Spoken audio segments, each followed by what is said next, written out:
They know what fear is. Yeah. Look at the cost on the bin, kill it! Taking on gas, taking on gas.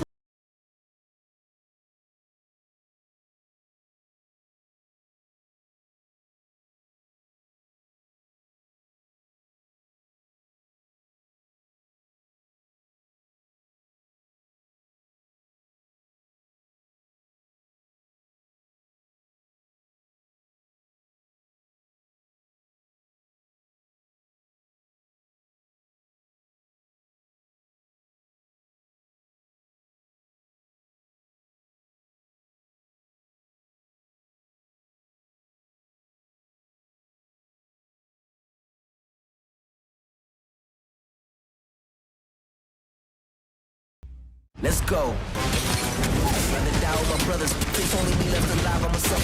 Torrent versus Furia, the two teams that were inside the trade cards, now duking it out for the win. They also have a decent amount of kill points, but this is all Furia. Watson, welcome back to the ALGS and NA.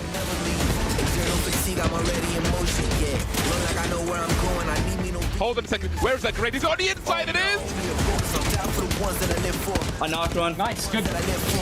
Look at the drill from Furia. We haven't seen it play like this in a long time. Club 6 and 2. 88. Give me 10. Let's go, baby. Oh my god. I bubble two. I got Gibby. Get him, push through, he's in my gas dying. Push through. I'm shot a salute to the ones that don't. Valk crack. Right here. He bubbled there. He's 1 HP, 1 HP. I hit him 60 flash. I just need what's in my hands right here, and it's the Mastiff Complexity going ham. Woo! Let's go! Oh, baby! Look across, guys. I'm killing these guys. Woo! Nice Craver shots. I got Gibby. Get it. Play blood. He's low. Ash is one. And Space Station loving their opportunity here with a black hole. What's now up to dropped. He hit 72, 88 with the Mastiff. Can he clutch up here? SSG is out. Tech, can he clutch up with the Mastiff? He slides in, but he falls. It is up to Panders here. He gets the 72, but he cannot clutch. United we stand, salute.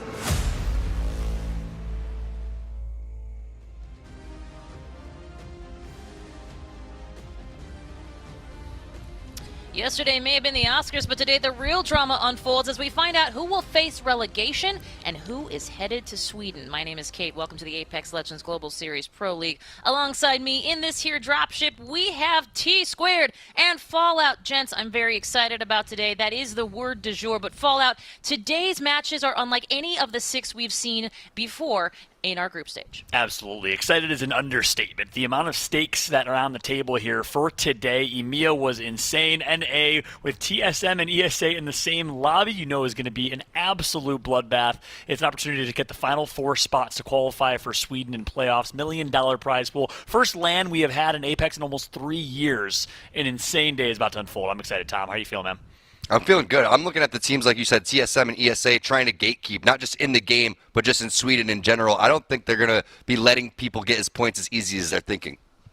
No, they will not. I am sure of that. But let's talk about Sweden. Primarily, let's talk about the other teams in our global pro leagues that have punched their ticket to Stockholm.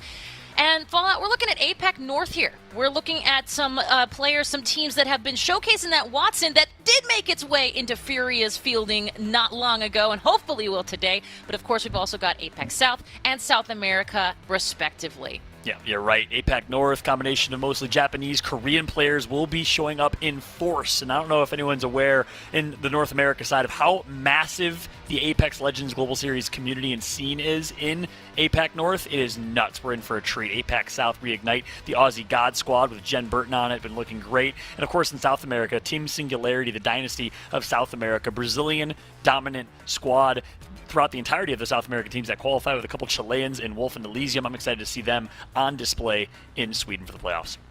100%. And Tom, as we take a look at this is the page today, we obviously were there to see the top 10 teams in EMEA punch their ticket. But of course, North America, we've got a couple of spots with the TBD next to them. EMEA came in swinging today. That first game was just absolutely explosive. It goes to show you just how it's going to go for the rest of the day today, for the rest of the night, wherever you are. There was heartbreak for teams like Ingarna, but there was big celebrations for teams like Alliance that won back-to-back nights just to put themselves in that position. 4 slots remain. Space Station Gaming's looking, it could be that number 17. Those last 3 are up for grabs. Oh, and they are up for grabs in a real way. And I will also say that it's very important to remember that we have those 3 playoff, possibly 4, but we'll say 3 playoff spots here in NA left to go. But we've also got those teams that are looking to not be in relegation, those teams that are looking to go to our next split, our next Pro League, and those teams that are, of course, looking to avoid the Challenger LCQs and all that that entails. Fallout.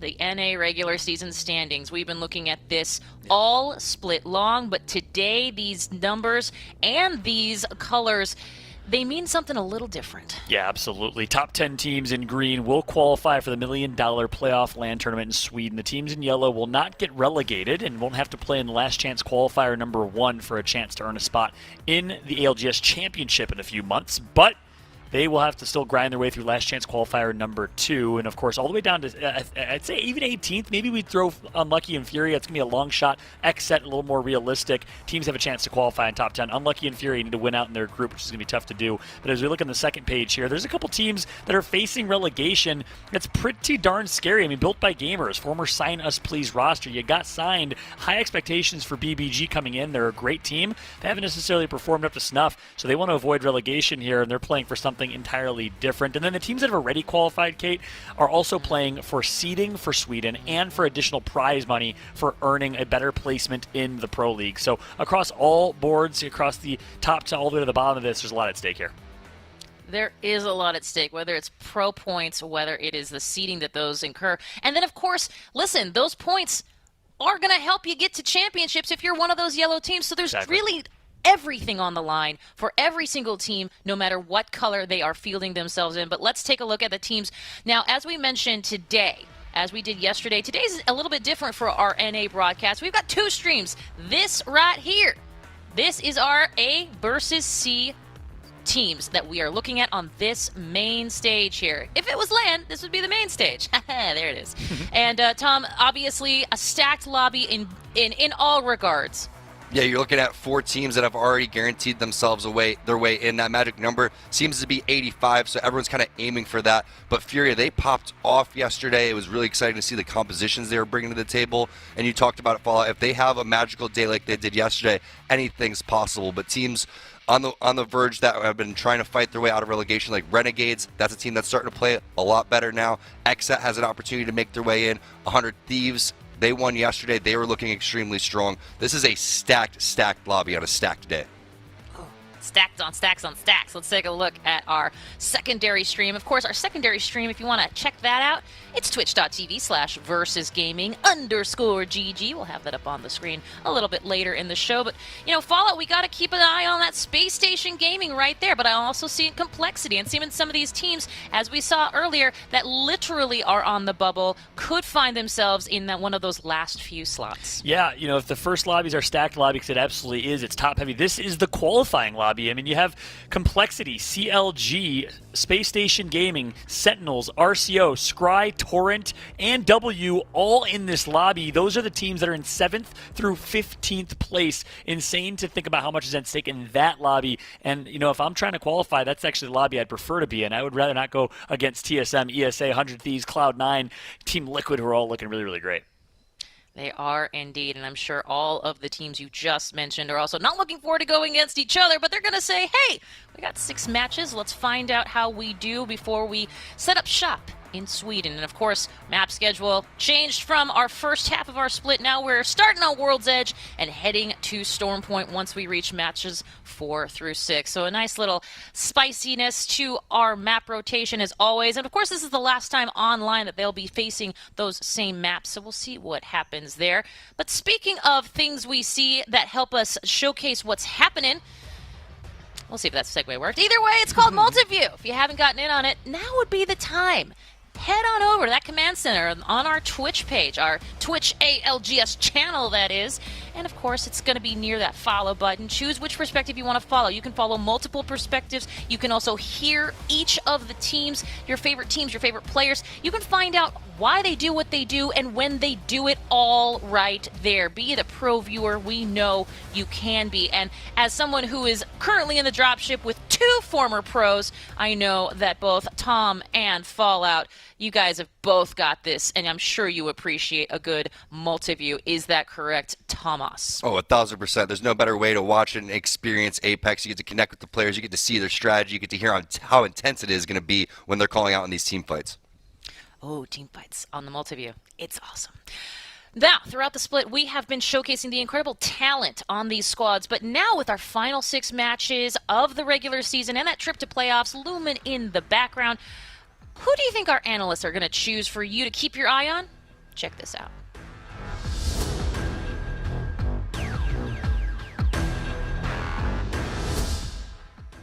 T-Squared, kick us off.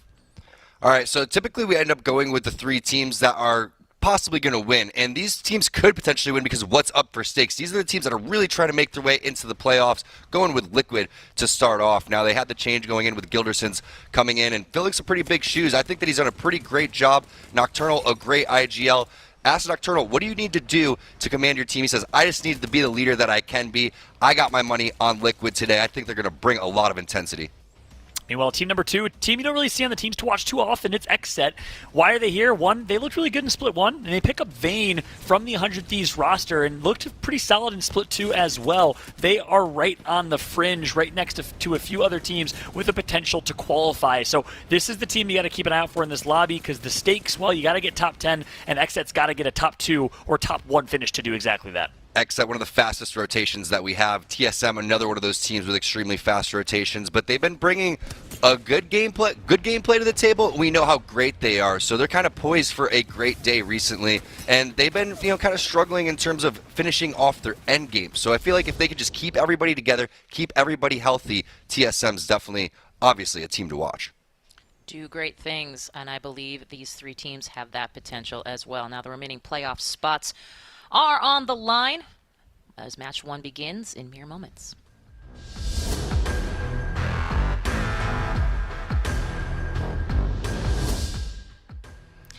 Well, gang, it's that time again.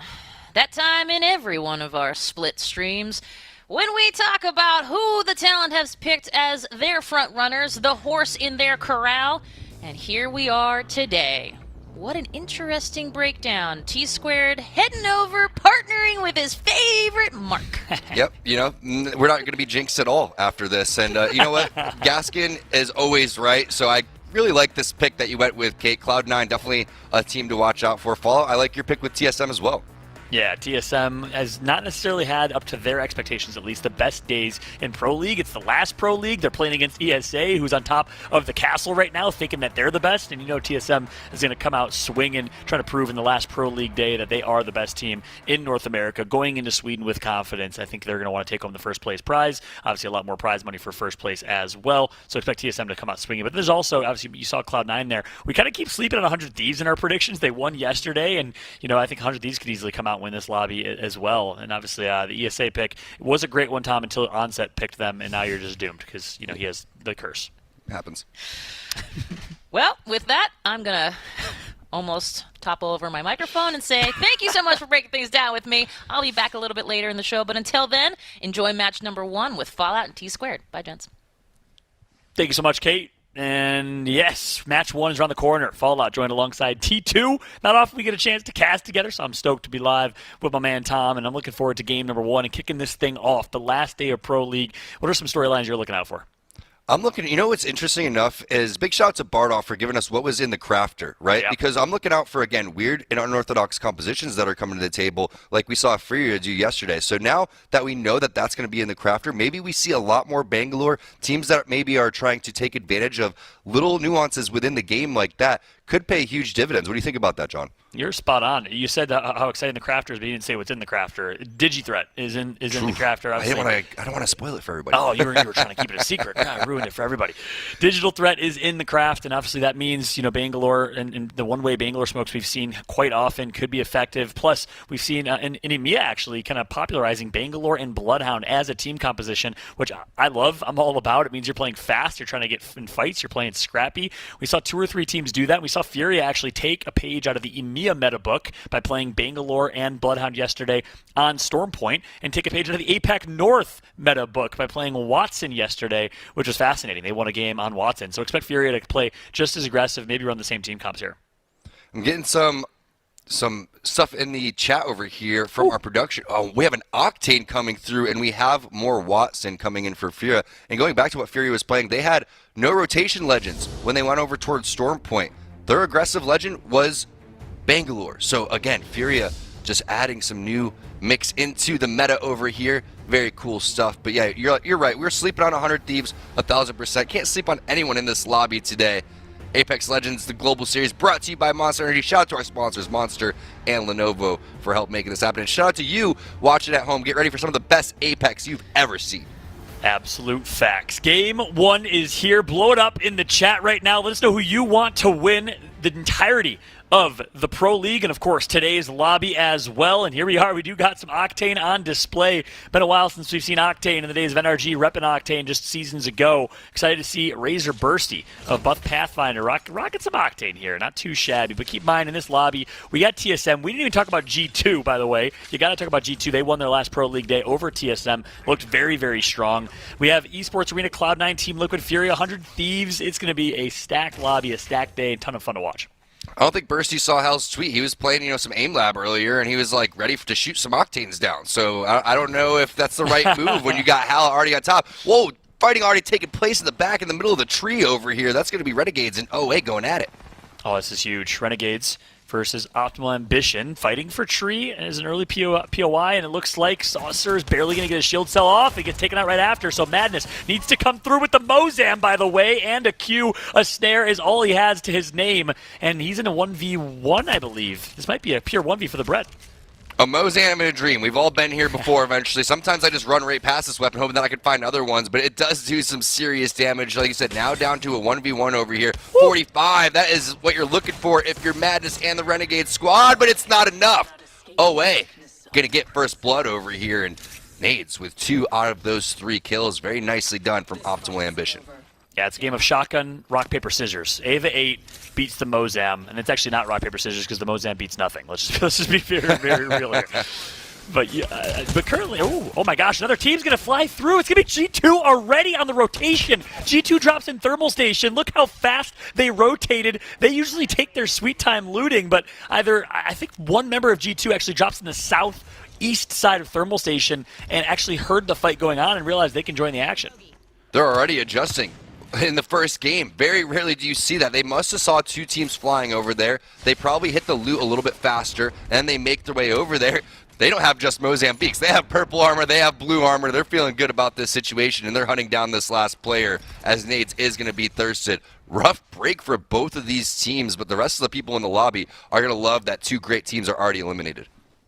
Yeah, look at the stats for Gentrifying so far in Split 2 regular season. 60 total kills, 2.8k damage is his highest. An average damage stat line of 1,000 in a pro league against the best players, and TSM is in their lobby every time. That is insane. Gentrifying stats have been bonkers. He's been playing out of his mind. Yeah, and if you're averaging 2 kills a game, that's 12 overall. And when we look at these kill leaderboards at the end, you're seeing, 10, 12 kills is enough to basically put you on that first page. So he's averaging almost MVP stats with that.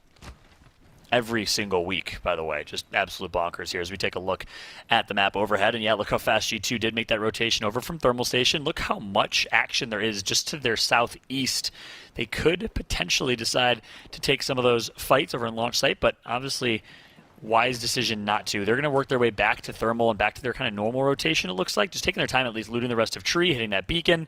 And they obviously didn't have a beacon in Thermal Station, so this is a wise decision for them to pick up 3 kill points, or 2 kill points, and hit the beacon and be able to rotate and play edge after that. And don't worry, I changed the code, so we're not going to see the 3 same zones today. But, you know, this choke point right here, going in from Fragment over towards Lava Siphon, this is where we saw all of the action that happened in our first day in EMEA today, and that's where the teams are already setting up. So in terms of where this potentially could pull, I don't think it's going to go over towards Geyser because we saw a lot of teams making their way over towards that area.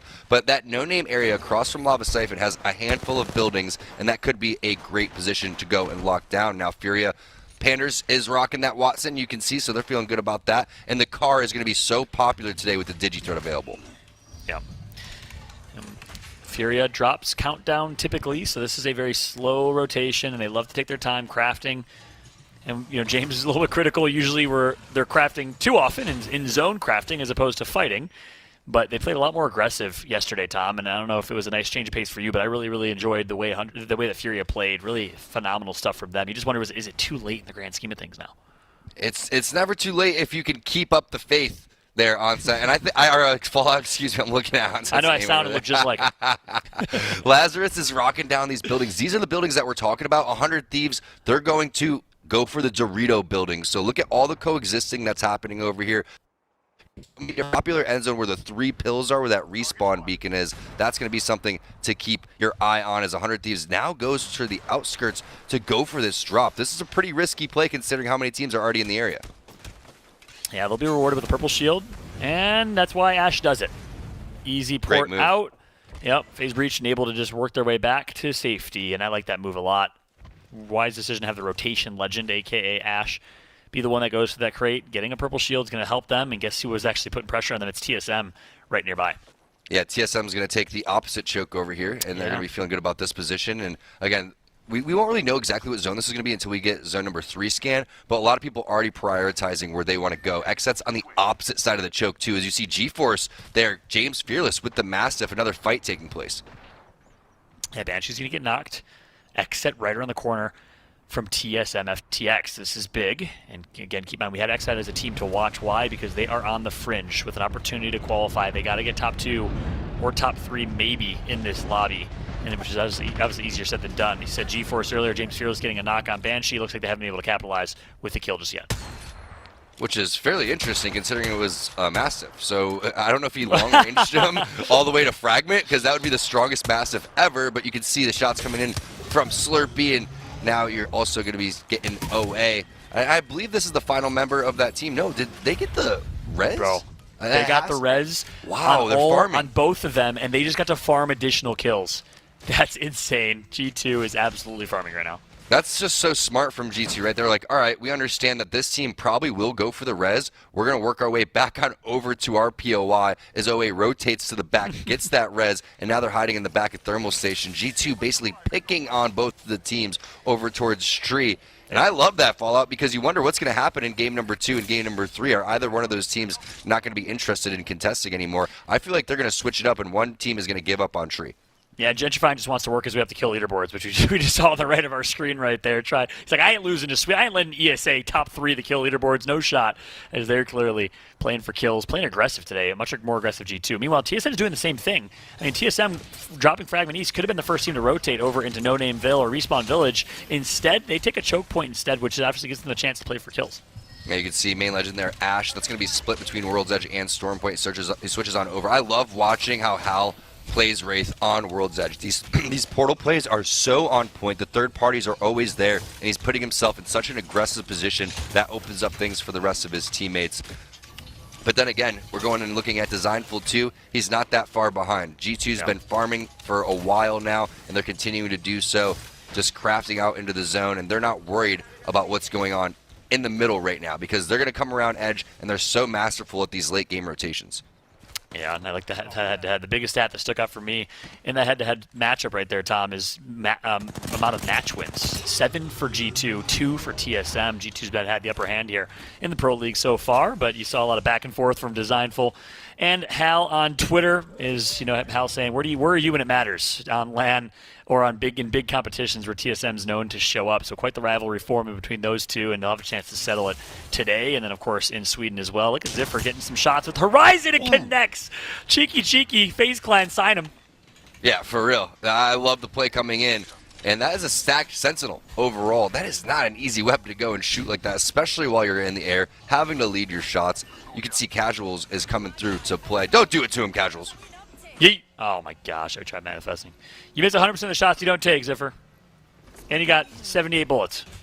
I want you to shoot that next time. But we want the montage clip. It's amped up, and it's so unforgiving when you do miss your shots. Yeah. But it's almost hitting as hard as the Kraber. If you can connect on this thing, you saw that 80 all the way across the map. That's never good. That's going to cost you a battery, as you see now teams all starting to filter in over towards the side. That's going to be Albrelli, Zach Mazer, and Naughty from C9 coming around the corner and trying to get over towards that choke point.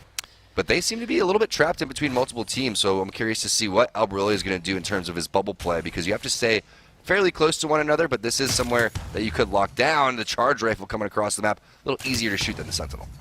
Yeah, and Cloud9 rotating from the far north side of the map. Climatizer finding themselves in this choke. Let's go ahead and jump into a listen-in with C9, who had a pretty disappointing day yesterday. Look at the bounce back. That body has shield cells and shit on it. Yeah, I'm going to take blue some heavy mag, off, 30-30, really there's hard. a PK, there's a ton of shit on that. Is there heavy ammo on that shit? Yeah, 180. Dub, holy shit, let's go. I'm going to grab it all real quick. I'm probably going to get drilled here, but... I need the shield cells. I'm fucking trolling. I grabbed a few of them. There's a 3x in there too and a red dot as well. I'm going to take the 3x, drop it 2. Okay, I'm dropping 1 arc right here. I don't know. I don't think I should shoot them. I think that's the team that'll make our life hell. No, I think you do shoot them because then they won't want to peek this way. Okay, yeah, that's true. DSM, I think, is right there. They're on the beacon. Purple on the Valk on the beacon. I might take this 30-30 if there's a fuck ton of ammo on it. There's 180. Wait, why are they hitting beacons so late? What are they doing? That's a different team. It's not TSM. There's no shot. Yeah, I'm going to take that 30-30 so I can poke the whole game. We got care Keep in mind, Zach, we don't have great shield econ. Is it in blue bins or is it at the choke, Zach? Where is that? I'm 12. No, I'm saying we'll burn through it quickly if we're all poking, Zach. Oh yeah, okay. Like, don't get overconfident because we have high shield econ right now. It won't last. Gotcha. Yeah, you're right. Because we're not going to be able to restock. Down. I can throw one more barrel down. But the only fight we have to worry about is green. Mac, you need to shoot this team while I go for the gun. Okay, I'm worried about getting shot in the left. Bro, I'm just getting aped. I hit it. Maybe they're gonna be here. They're gonna be here if they want to come this way. Remember, they're gonna have to be there. You can go for it, Zach. They're not peeking. Okay, that's unlucky. Like what? That's a different team. No, it's not. It's them. Yes, it is. That's the team on the left. We're gonna get aped. Naughty, get crazy. Are they aping? Yes, they're aping. Winnable. I can't win this. I'm running away. I can't see. Winnable, Naughty. Go back and help him. Out, 1-2, Naughty. There's barrels that way. Dude. Oh my god. I'm dead from behind. This is why. Wow. Absolutely disappointing turn of events for Cloud9. You hear the frustration in their voice all over a weapon and a loot box. Lesson learned for all y'all ranked warriors out there, and that's actually just a good job for the casuals, actually baiting that and farming those kills. GeForce here nearby, they're going to try and capitalize, and they're going to be the ones that are going to be the king of the hill. As the dust settles, GeForce takes out casuals who took out Cloud9. We have the luxury of seeing the player outlines here, but this is what you anticipate once the fighting starts. It just doesn't stop. The third and the fourth, the fifth parties, the domino effect. Furia with their late rotation coming in from Skyhook. Bubbles are going to go down, and this is what you expect in game number 1 here on World's Edge Fallout.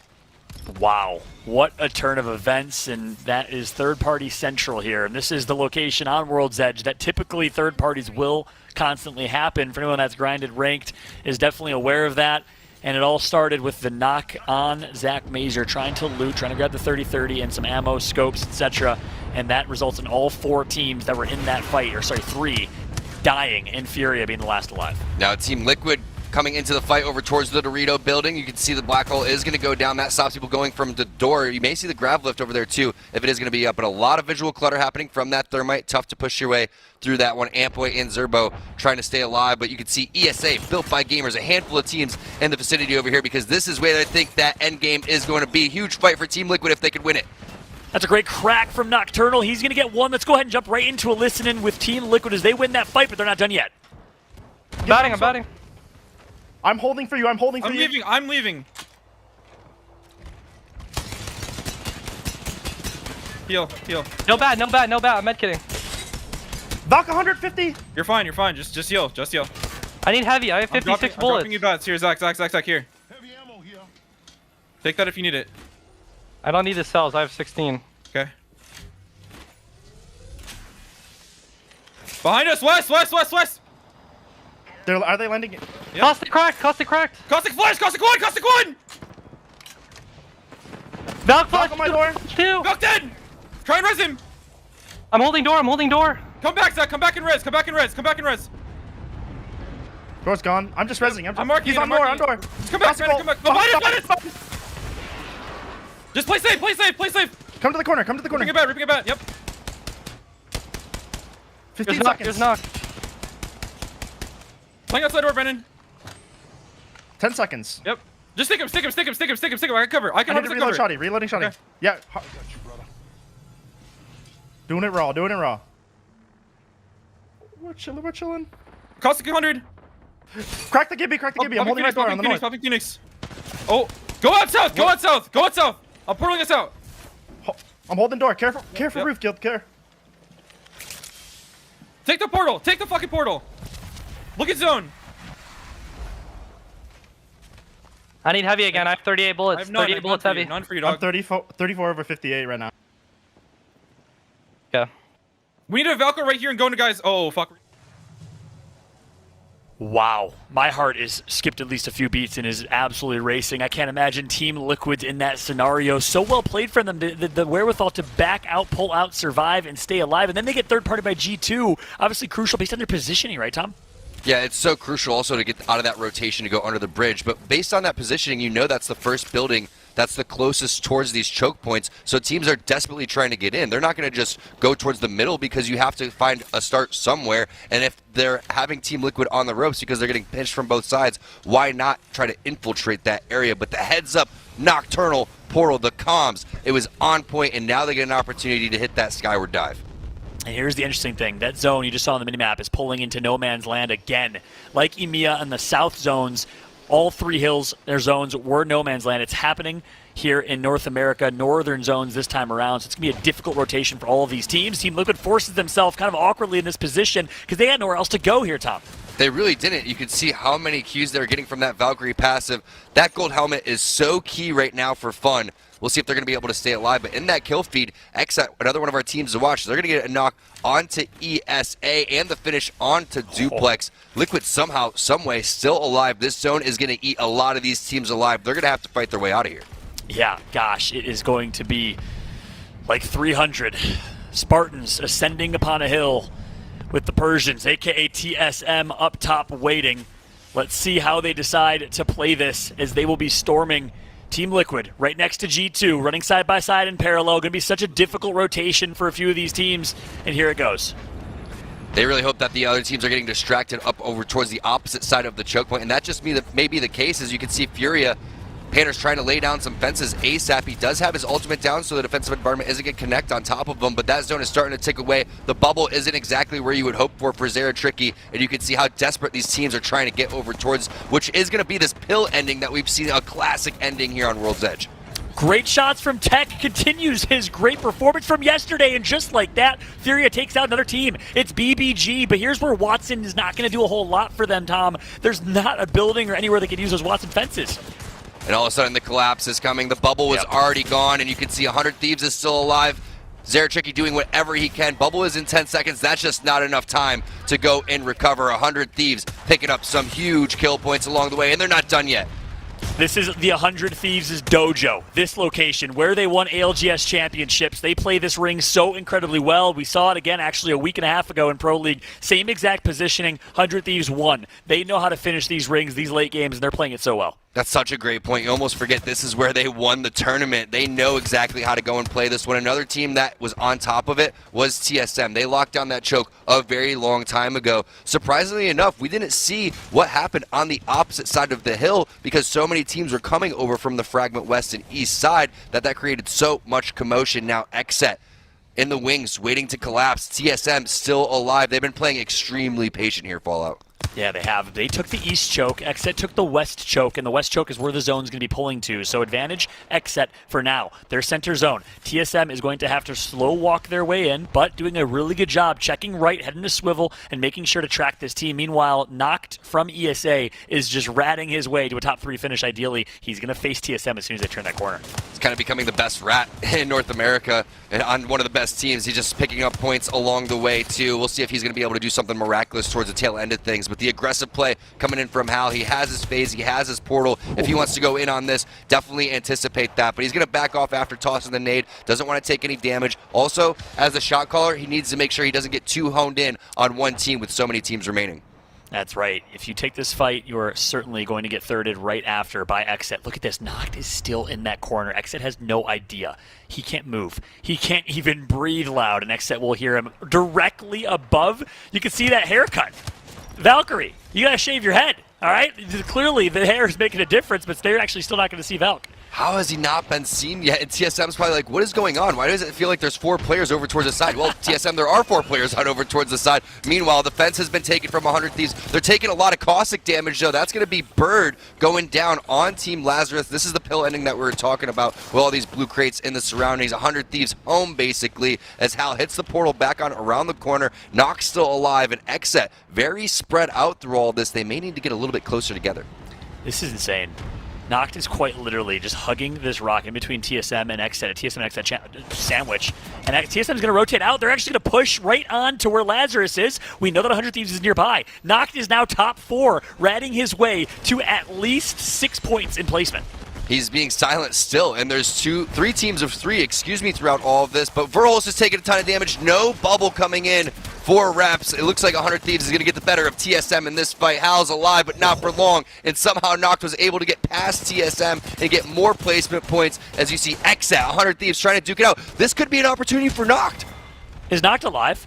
Noct is alive! He's in second place and guarantees 9 placement points in a game that ESA had no business getting any placement points. He's down to 20 HP. He's going to get taken out, but he doesn't even care. That is a huge game from ESA and Noct, but an even bigger game from Xset, who calls the zone perfectly. Early placement, early rotation, and they finish so well. We said Xset was a team to watch, Tom, and they certainly showed up in game number 1. They were just waiting for Noct to distract everybody else, and then they were going to get him later. It was such a big brain play. You got to give credit to Xset. It was all planned and all calculated.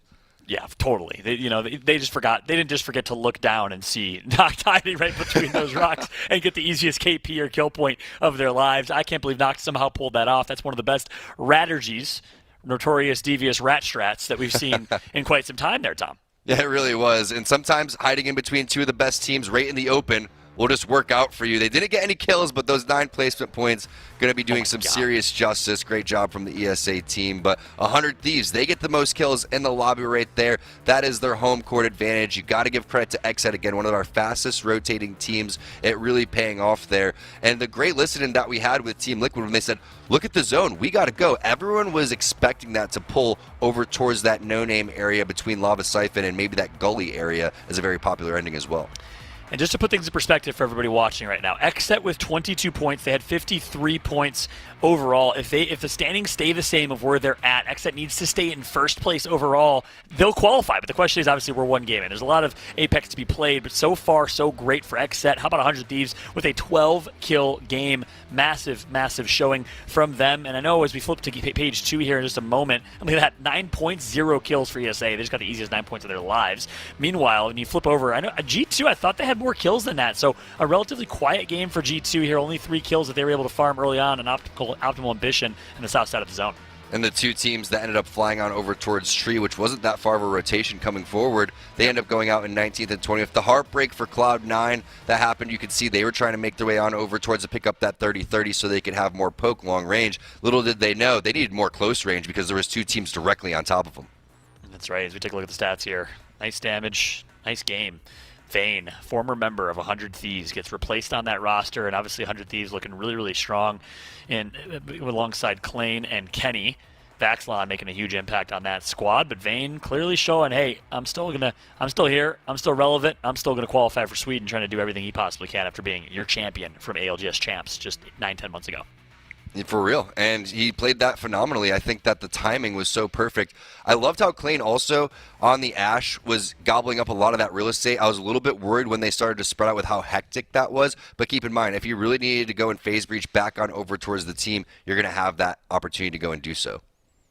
Yeah, one thing I love about XSET, Tom, is they've just quietly been kind of a dark horse underdog team, but that performs. I mean, they won a Pro League day last split. That's, of course, when Clarify was on the team. Clarify has since retired. Vayne was a great pickup in my eyes for this XSET squad. And again, they've performed consistently time and time again, and they're doing so again here with their backs against the wall. They need to show up, and they're doing exactly that, Tom. They really are. And keep in mind that they had a lot of 50-50 going on with Harvester to get into the split for the Pro League split to begin with. So they had to realize how to 50-50. They had to realize how to rotate faster. There was a huge learning curve that this XSET team had to deal with because a majority of the time they were sitting and watching CLG play while they were practicing, while they were scrimming, while they were playing in the weekly tournaments. So that made XSET a little bit stronger than they would have been. That's a great point. Of course, this is Group A versus C. You can watch Group B versus D, though, however, in our secondary stream. And let's take a look at the stats. W wow. Performing. That is CLG. Huge. What? Oh, my goodness. Tom, this is going to be an interesting finish, my friend. W is in 15th place, right above XSET with 58 points. XSET has 53 points in Pro League standings. Both of them get first place with a dominant showing here. That's crazy. Everybody that needed to show up showed up in game number 1. Yeah. That's going to make game number 2 twice as good. Game number 3, 3 times better, all the way to game number 6, baby. That's crazy. Even, Scry, our top LATAM Mexican team, representing an entire nation, Viva Mexico, by the way, getting 6 points. They're able to scrap together a few. The one team that's missing, though, as I'm interested to switch over to the second page, is Complexity. Oxygen doing well, obviously trying to avoid relegation. They're down in relegation right now, but Complexity gets 1 point in game 1. And Sentinels, yep, that's not good for those two. I can't even imagine, Tom, a playoff land competition without Lou and Monsoon there. I can't even fathom. And, it's crazy to think how dominant these squads have been in the past, but it's also a testament to the other teams that have come through, worked really hard to get there. You really hope if you're fans of those teams, if you're fans of Apex, you would love to see them there. But Gaskin put it earlier in EMEA beautifully. There's only 10 spots, and there's going to be heartbreak. There's eventually going to be some heartbreak here for the squads that don't make it. Yeah, well, I'm just going to repeat a tweet that came from the one and only Monsoon that I think is so well said and short, simple, sweet, relevant to a lot of these teams. Last day, if we deserve LAN, we'll make it. We'll see which teams deserve it, which teams will earn it, and which teams will qualify for the $1 million Sweden prize pool. We're going to jump to a quick break. When we come back, Game 2 with Onset and Gaskin around the corner.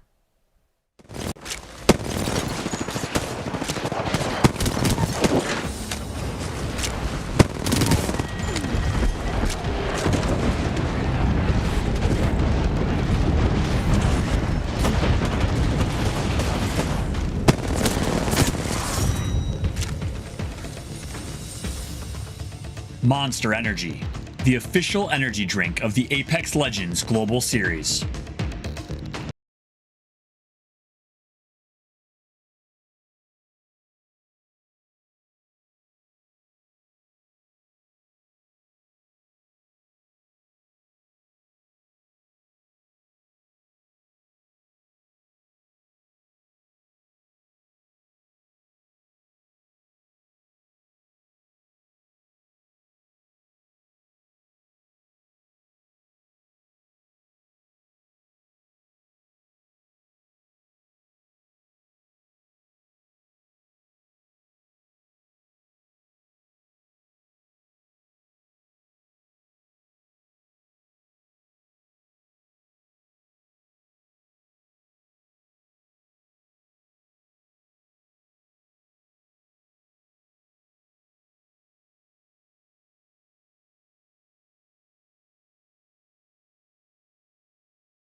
Welcome back, everybody, for the final time tonight. It is, of course, the North American ALGS Pro League, and we have one more game to go. And this could not be more tense. It could not be more nervy for all of these teams and players, Dan, because this is the final game, not only of today, but of the split overall before we head to playoffs.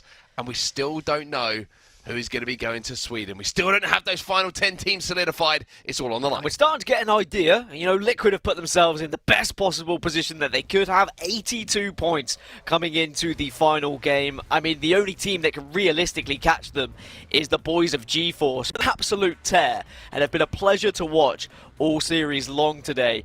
As for 100 Thieves, Furia, you know, they're in a good spot, but Furia needed probably a win today to realistically put themselves within a chance of playoffs. Exet as well, one of those teams who were just outside of the reach of that top 10. They needed a big performance, so we're going to need some very big games from some of these teams if they are going to be able to push their way towards playoffs.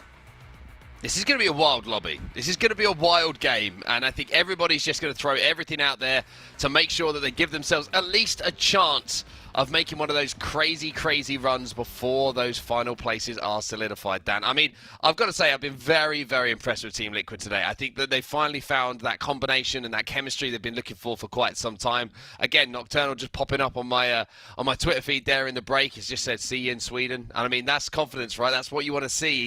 He's looking forward already. He knows that they've got the job done, so to speak, with their performance so far today. It was back-to-back-to-back wins and then a second place in match number 5, but match number 6 still needs to be decided here, Dan. It's the final time we'll be jumping out of the dropship before we head to Sweden. This lobby was always going to be about Team Liquid, to be honest, because 5 of the teams that feature in this lobby had already made it into playoffs, so they were going to be sitting pretty. They were going to be waiting for whoever else joins them. Team Liquid were there just tinkering on the edge of maybe getting playoffs, maybe not, but with the way they've been playing and the points they've already secured, they have all but guaranteed it.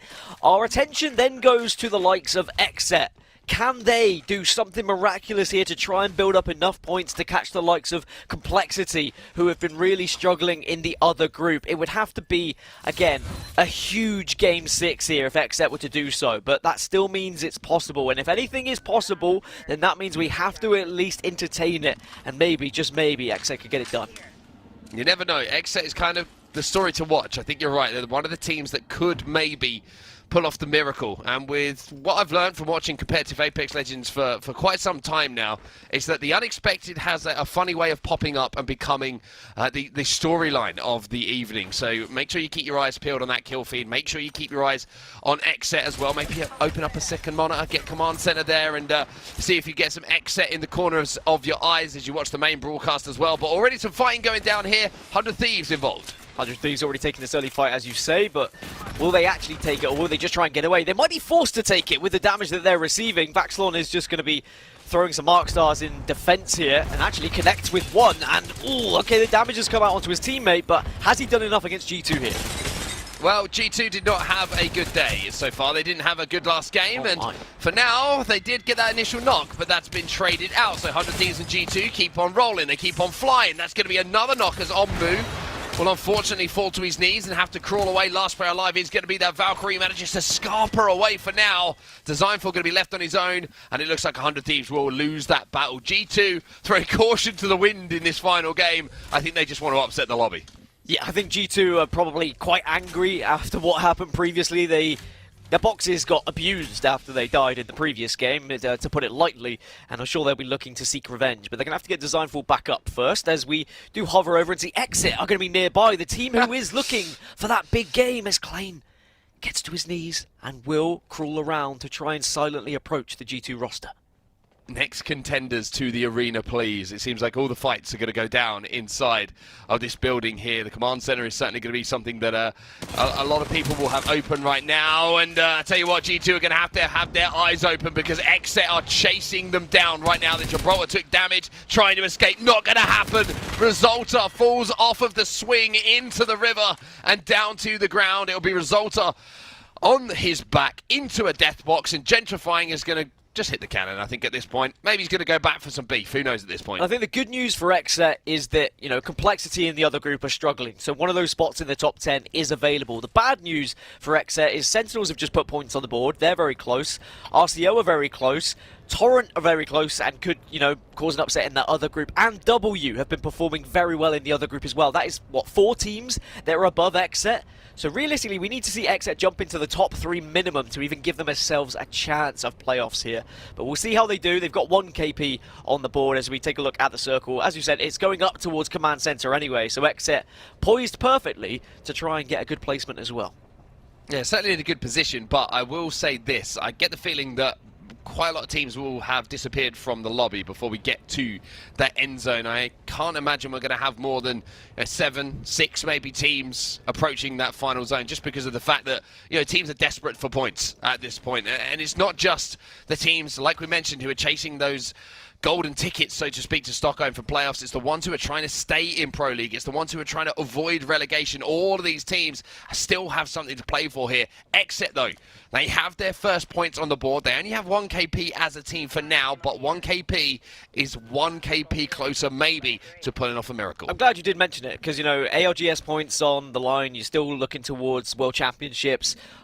Prize money is still available as well. Getting into the top 20 secures you $1,800, I think, minimum. So just being able to push yourself that little bit further, even if you're not one of the teams who is able to get into the top 10. And of course, you want to try and get into those LCQs so that, you know, you have that chance of World Championships as well. Cloud9, our previous winners, are having a little fight early on, but are they going to entertain it? That's my question. Doesn't look like they are for now. Stay Naughty only has a Grey Shield to play with as well, and it's going to be Nightmare who are putting pressure onto them. So C9, the winners of our previous game, having made a little bit of a rotation here, not too far towards the northern side of things. Look like they're going to be pretty safe for now as Nightmare decide to take a little bit of a different move here towards the northern side of Storm Point here. Prowler Camp. Never knew that was the mini POI name around there, but hey, you learn something new every day. Yeah, every day's a school day, just like, you know, a group of rats is a mischief. That's something that I didn't know prior. The mistrust, I have to say. There was, wasn't there? A lot of mistrust. Understandably, but still, I mean, that one was true. It's very rare that Onset gives you factual information when it's anything other than Apex. and it is correct. And it stays true. When it comes to Apex, he does usually hit the nail on the head. As we jump on board with Exet, and I think it's quite right we follow Exet throughout the majority of this game, because they are the real team that we have to build a story around. They are the only team now in this lobby that can realistically make playoffs outside that of Team Liquid, who we have to imagine has already done so with the points they have accumulated. Otherwise, GeForce, I mean, another team who have just been amazing so far today. Incredible aggression, and I'm sure they'll be popping up in the kill feed sooner rather than later. Yeah, GeForce have been the team to watch for sure, just for numerous reasons. The entertainment factor, the aggression, the pop-offs, the listening, which will go down in history, I think, as one of the best listenings we certainly had in the ALGS, showing the you know, the energy flowing through all 3 of those players as they managed to not only win that first fight, but the one on the follow-up as well. Huge performance from them today. Cloud9 also just returning to form a little bit, and just at the right time. Albrelele sitting here with a Havoc with that turbocharger in his hands as well, as we see Exit dancing. And, you know, they're obviously not feeling as much pressure as maybe they should be. Yeah, they feel pretty happy with the position they're in. With where the circle's going, I think they're like, all right, well, this is all good. But is all good and just playing for placement enough? They probably need some KP to go alongside it if they are going to put themselves further up the leaderboards.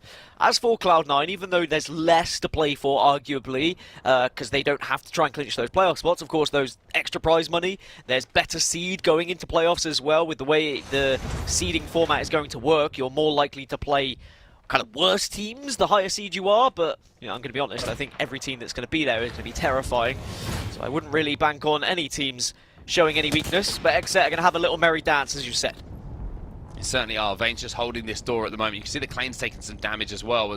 It was almost a few moments ago as we were on board with him walking through that tunnel as if it was a guided tour of the building of Command Center, with the pace that he was kind of strolling through there at. Team Liquid, the standout performers without doubt today, are under pressure though. Fun already had those shields broken as Furia looked to play spoiler. And Furia were one of the teams that were trying to get playoffs, but they realistically needed a win today, and with how Team Liquid have been performing, maybe that's out of reach for Furia, but they can certainly work their way higher up the leaderboards, give them those extra ALGS points. They hear the res being popped, and that means the push is going to come through, and they're going to look to try and re-engage. Nocturnal down, Gilderson's down, Fun just got back to his feet, but unfortunately, you get the feeling he might be back on his knees in just a few seconds' time. The last player alive for Liquid has managed to escape for now as Xset continue this battle outside of Command Center, and they look like they're going to be getting the better here of Renegades. And they'll get the better, and they want to keep this position. They're pushing out, it's risky, they do leave themselves vulnerable to a third party. Klein and Vayne are going to Kenny, the last two remaining players, and they just about get it done. Now you've got to get back inside though. There's the portal because they know how dangerous it is and how vulnerable you are with a lot of teams close by. Team Liquid out, their job is done for today. Usually you'll be pretty frustrated to go out this early into a round, into a game, but knowing what they've done so far today, I think they just get an opportunity maybe to reflect on their successes of what has happened. The celebrations can start, right? Exactly. It's time to pop a few bottles, my friends, because you've done what you needed to do and held on to one of those top 10 places, as Furia, unfortunately, for Team Liquid fans, were the team who did the damage to initially get those 2 knocks. So Fury going to control the height here and look down on all of the peasants who may move up to them, and it looks like Tech's going to be using that Bangalore smokes just to make sure the Fun's box is completely looted. He's got everything he needs as they move towards that end game. And I'm interested to see where Xset end up going, because they pull back inside and they probably try and hold that building as aggressively as possible to try and stop teams. As we speak of aggression, here are the boys. Here is GeForce, once more engaging in a little scuffle, and I tell you what, it's CLX on the other side. They've taken a lot of damage. They certainly have, and this fight's happening inside of the zone as well. Yes, it's only zone 2, so it's not going to hurt too much, but it just means that if you get caught on a cross and you take a little bit of damage, you can go down almost immediately. Serial is finding that out himself. Look at the kill feed as well. Lazarus there, but there's James Fearless again. The man is living up to his own gamer tag today. The amount of damage he's done, the amount of knocks and kills he's picked up has been superb. He's literally been taking every fight, hasn't he? He has been fearless, and the shots he's been hitting have been insane. Got to hit some more here, though. There's going to be some amazing wingman shots. Oh, James, you once more impress us on the biggest stage. The only problem is he popped the battery instead of the medkit. That means he's going to go down, and Slurpy G will be left on his own now. What can he do in this situation? That's the question. Slurpy's going to get back to full health. Is he going to go for a res? Is he going to try and 1v1? With the way that they've been playing today, you wouldn't be surprised if they go for the 1v1. Instead, he goes for the thirst. Punch them into the room, get a successful res. You get the thirst, so you know you're going to have the advantage if you get both of these players up.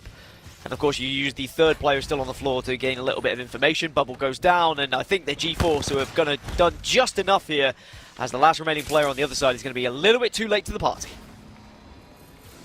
You love seeing wingman shots like that connect to that kind of position. The headshot just completely turned that fight on its head. And speaking of which, the Gibraltar comes in. He will fall as well. Easy, light work here for GeForce. Every single time we see them, they seem to be winning fights and just melting through players. CLX will not be challenging GeForce again. James Fearless back to his feet and back to form. And that's a huge fight with the implications down in the relegation zone as well. GeForce were only one place ahead of CLX, and we were saying how amazing GeForce are, and they're fighting their way out of relegation. Well, that could solidify CLX down in those relegation spots, losing that fight right there. So, unfortunate for them, as Optimal Ambition taking a fight. Boxer T is very low, needs some help from the rest of the team. Xset in the feed as well. And Xset have just won another fight. It looks like they have 3 kills. Ooh. To one of their names, but now you can also see on the side here that Klein has just gone down as Optimal Ambition are going to move in. Vayne is also going to fall, so only one player alive now for Xset, and what has been a great start has started to fall apart now. The miraculous game, the miracle run that Xset needed, maybe it's just been shut down by Optimal Ambition. Maybe Xset got a little bit too ambitious as they pushed out of their hidey hole. There's going to be one remaining player, of course, but I think Optimal Ambition know exactly where that player is. You can see the pings are raining through, but it's still not over for Xset. They still could get those banners. It's going to be an extremely difficult time. And like I mentioned, the pace of this game is certainly higher than any we've seen so far today. 14 squads remaining. We've already lost 6 of them. G7 Dank trying to clip a few wings of the players falling from the skies in the redeploy. Not going to catch any feathers for now, but Lazarus set up inside of the zone. They've got the lobe roll down as well, so they'll be able to have plenty of ammo to play with. As you can see in the R9 there, 300 plus bullets for Viz8. And Esports Arena, who have been quiet today, Dan, it has to be said. Got the job done pretty early on in Pro League, but maybe not the day that we expect from them. Certainly not from me who obviously put them into my predictions. Well, the important thing for Esports Arena is they're still alive in this last game. They still have to try and accumulate as much points as possible to try and get first here in Pro League. They were top of the table coming into it, and first place gets $30,000, right? Second place, half that at 15. So it's not good if you get ousted by G2, for example, who were only 1 point behind Esports Arena coming into it. So still plenty to play for at the top side of things. 100 Thieves were also not far off, but we saw their downfall a little bit earlier. G4 still making their way through the circle. Very low in health, but they should be fine. We'll be fine. Swapping the gold armor to make sure that those meds are going to be used as efficiently as possible. And as they make their way towards zone and maybe towards their next target, it's time for us to jump into a G-Force listening. Right now. I can drop a little bit, yeah. Alright, we should be good. Can I get a med kit or oranges? Give me your gold and give me a wrench. Alright, now let me hit this and then I'll give it to you. We can walk in when next zone, so we should be good. Go ahead. Here, come here. You said you need heavy? Yep. Like 40 right there. Yeah, that's good for me. Yeah. You want your gold back? Ready.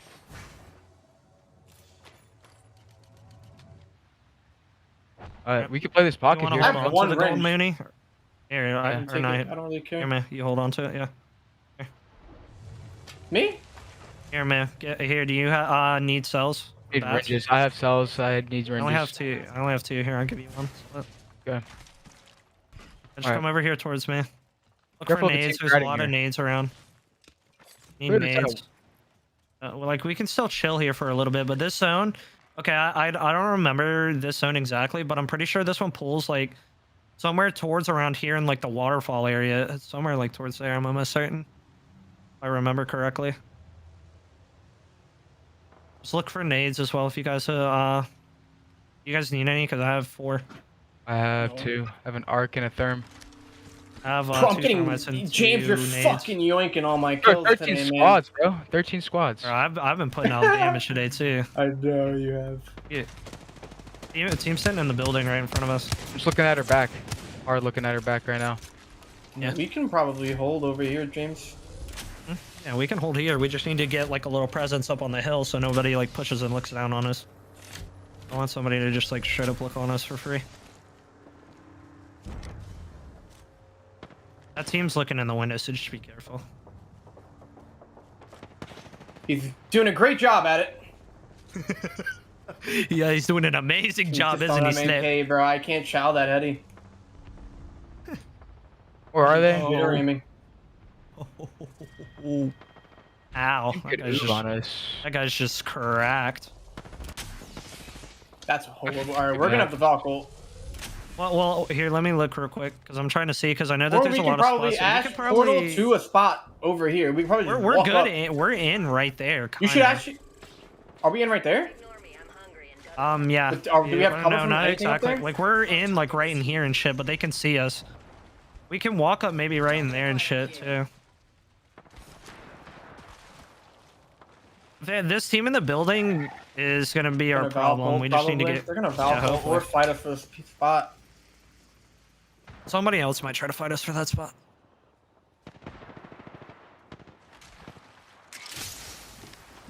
Well, as we jump back into the game and back to our voices, I have to say, if we're giving out awards this season for this split, I think best listenings just by today. Usually complexity take them, right? Usually we love a little bit of the complexity or a Sentinels listening, but G4 certainly up there, Dan. I think they take that title today. Oh, what I take away from that listening is Americans do know sarcasm. The rumors are not true. I mean, I always heard that Americans didn't understand it, but brave statement of a North American broadcast from you. Well, you know, if we're going to go by stereotypes and British teeth and all that jazz, you know, that's the rumors that I've heard. But tell you what, those boys knew every word as they were put some interesting comms down. I very much enjoyed that. That was an enjoyable one for sure. TSM under a little bit of pressure, though. You saw that there were some shots coming just east of their direction, and they don't really know where they want to go right now, but they've got 10 seconds to try and decide. Well, let's see if TSM are as brave as Dan Gaskin is. Let's see if they can make a move, as you say. A little bit of time for them to play with, but not too much. The zone is going to be closing pretty soon, and we're down to 11 squads already. 3 kills in total for TSM as well, so one fight that they've taken, they've been successful on the other side of it. As Verholst is going to step forward. This is one of the first times we've actually seen TSM involved sort of in the top 15 or so, where it feels like they've actually got some good armors to play with. A bit unfortunate with the loot today. It's always been greys and blues, and sometimes that's just a little bit of a symptom of making an early rotation and trying to get to a spot quickly. But TSM now looking a little bit more well-equipped, a little bit more well-dressed. Certainly has been a difficult day for TSM as well. We've seen them as a 2 or a 1 so many times ratting out, but Hal on the horizon is going to drop that black hole, and he's going to get very much involved in this fight and just trying to avoid some of these gunshots as high as possible in the air as TSM look to try and find a little hidey hole. Tech in the kill feed as well. Imperial Hal will pick up one of those kills. You can see Farmer Lucas has gone down. G2 still alive, somehow or other. Designful getting the kill onto James Fearless, so that will be G-Force losing a player. Albrelele also for C9 involved as well, with 10 squads. Looks like it's going to be cut down pretty quickly here. G2 managed to at least get back to a duo here, and we know how dangerous they can be in these final games. You know, and G2 and ESA probably thought they were sacrificing their first place position in Pro League, and maybe NRG would take it in the other group. But with all the teams kind of fighting for playoffs, NRG haven't been up there. NRG aren't picking up that much points. So ESA and G2 can still get, you know, that massive prize pool of being the first place position in ALGS Pro League. So they've still got a lot to fight for here. But as a 2, it's certainly going to be difficult for G2, but we've seen them do it before. I'm sure they could do it again. 10 squads remaining. On the quick side of zones though, so they're going to have a tough rotation. Speaking of which, Cloud9 making things look easy. Nobody taking damage. Nightmare eliminated thanks to the car starting to sing a little bit of a tune coming out, staying naughty. They're stuck under this bridge though, Cloud9. They are right in the middle of zone, so everyone's going to have to move towards them. TSM looking to creep forward as well.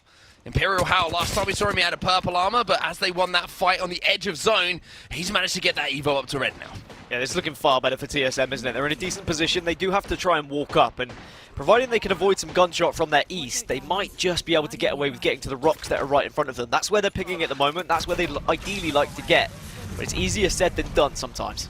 BBG still alive as well. Mooney still alive as well. The solo player trying to make something happen for G-Force. Esports Arena going to be taken to the skies as well. They'll be playing down on the low ground. The difficulty for all the teams at the moment is the teams who are up on the extreme height, and that is what TSM are kind of falling symptom to here as well. Reps will go down. How's going to probably go down as well. Volhurst is left on his own, and that will be the end of TSM's day. They will be in Sweden though, but not the performance maybe they would have wanted. Yeah, TSM get wiped. Lazarus have lost 2 as well. They're going to be struggling ever so slightly. BBG are doing a lot of damage here and should be able to pick up some KP if they play it right. They get the wipe onto Lazarus. 6 squads remaining, but BGBG are far too weak, and they're getting focused by ESA, who look to try and make a statement in this final game and still try and secure that first place in Pro League. Important for them to do so as well. G2 still alive as well though, as that duo. And they will be able to climb up a little bit later on, maybe. At the moment, they're just the mountain goats on the side of the cliff and the waterfall. We see Optimal Ambition. They're on the island at the moment. But G2, this could be a big game for them in the standings. Yep. Especially with ESA not performing in the way they would have wanted to, so we'll have to keep our eyes on this. And especially, like I just looked, NRG were on 9 points in their group coming into this game. So NRG are down in the bottom half of the table. Points they're going to get in the overall standings, very minimal. So ESA and G2, this is very much within their grasp now to win Pro League Split 2.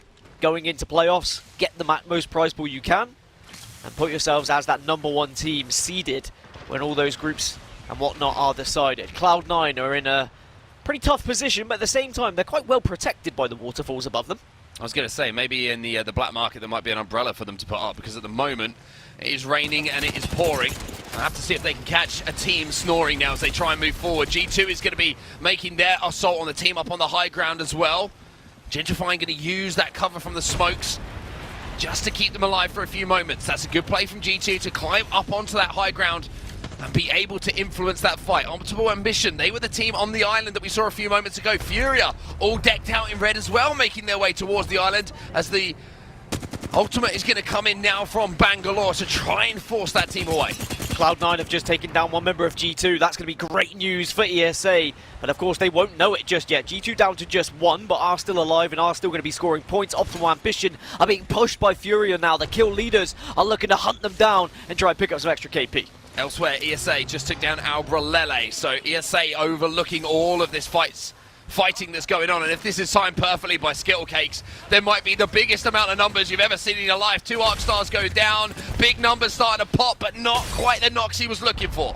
Snap, crackle, and pop. That's going to be my cereal in about 2 hours when I get up for breakfast. But Esports Arena looking to try and make some dinner right now as they are absolutely shredding the rest of the lobby. Oh, they certainly are. They're just watching the carnage unfold in front of them, and they have easy pickings. They're going to move in now. A couple of knocks go down. Last team alive is above them. But it looks like ESA will back up what has been a fantastic split by closing things out the way they started with a win on the board. ESA back to form, reminding us all that they are, at the moment, looking like the best team in NA. And you'd have to imagine that's going to be enough points for them as well to secure the #1 spot going into playoffs here in split number 2. They've had such a quiet 5 games, but that shows what they are capable of. And when we think about match point, and that's what's going to be happening when we get to LAN, I tell you what, ESA look like one of the scariest forces of teams who are just able to kind of pull it out when they need to. Yeah, it's certainly a team who kind of built very well for match point, right? They have the ability to slay out in games, to reach that match point threshold very, very quickly, but also the ability to win games, which is important as well. They seem to be able to adapt their play style as and when they need to. And with that, they are going to be top of our leaderboards after match number 6. 25 points for them on the board, 13 kills as well. A lot of them presented in those final moments. A better performance from G2 for the first time we see them inside the top 5, I think, today. C9 also up there. A decent game from Furia too. I'll tell you what, for your predictions, suddenly Esports Arena doesn't look so bad because Cloud9, they did alright, they get 12, TSM only says 6 points. You might have actually come out on top, but I guess we'll get confirmation of that later. What's more important is as we look at who managed to survive relegation. I mean, GeForce, they got 5 more points on top of what they've been able to solidify throughout the day. They should be okay, they should have been able to put themselves out of reach of those relegation spots. As for Xset, we didn't have that Cinderella story. We didn't get that chance for them to try and get a big game to push themselves up and take one of those spots that are currently being fought very hard by the group that is currently going on elsewhere between B and D. And I tell you what, I'm very excited to see who is able to take those last few spots. We'll take a look at the stats from that last game as well, and I'm expecting Skittlecakes to have quite a lot of damage. Yes, he does indeed. We saw that play towards the end, the Wombo combo, with the Arc Stars and the nades being thrown into that black hole, which really did do a huge amount of damage to those 2 teams who were fighting Duplex as well. 6 kills to the Gibby, 1.5k damage for him with 3 assists to go alongside it. Just an amazing, impressive performance at the end. We see the benefits of playing a Horizon, not only with Skittlecakes on it, but also Imperial Hal was playing it on that final game as well. So once more, we're still seeing chops and changes when it comes to legend selection, and I'm sure when we get to playoffs, there'll be an entirely different story as to who uses what in that scenario. But Horizon, the Black Hole really played its part at the end there, and so much damage just found with the Arc Stars combined. Yeah, it was a very impressive end game coming in from ESA, something we said a lot of times already this season. And when we head towards Sweden as well, I'm sure they'll be wanting to hear it a few more times as well. But we still got to find out. The waits for a nation of scores, and there's one person who's going to be able to help us out with that. It's going to be Kate, of course. Let's bring her back into the convo because the games are done where we sit. Maybe the games are not quite done on the other side, but we certainly don't have the points tallied up yet. You are not wrong. The math is still being mathed. But we can definitely talk about what we just saw, of course, that started off with a really fabulous little fight. And I shouldn't say little, but an in-zone fight with Fearless. And quite frankly, that also, if I can say this, Tear Gaskin, showcased Slurpee on that team. Really, he is no weak link during this skirmish in that early fight, as we'll see here in just a moment from our Match 6 highlights. I think GeForce have been one of the most exciting teams to watch today. And I think that says a lot about what we'll see for the future of ALGS, and maybe they can try and find one of those LCQ spots to get to championships. Because I tell you what, with the way they played and the aggression they showed and some of the fights and shots they've been hitting, they would be very welcome at World Championships for this game. But they weren't able to get much further than kind of top 12 in this particular match. But the fight that they did win was very important because it probably solidified themselves out of that relegation zone and within a chance of that LCQ that we speak of. But this game was all about Esports Arena. They've quietly gone about their business for the last 5, but suddenly they turn up when they needed to, when they realized they could still top the ALGS Split 2 situation going into playoffs. They'll quite gladly take that extra prize money. Absolutely. And Onset, I think it's important to remind ourselves that we just saw GeForce time and time again prove that they can mow through this lobby with incredible double-digit KP. Yeah, I mean... B, yeah, sorry, go for jump in there. It was quite funny because I think that's the perfect way to how they've played today. I think they kind of just mowed through people. It was like, okay, there's a team here, let's mow through them. Okay, there's a team here, let's mow through them.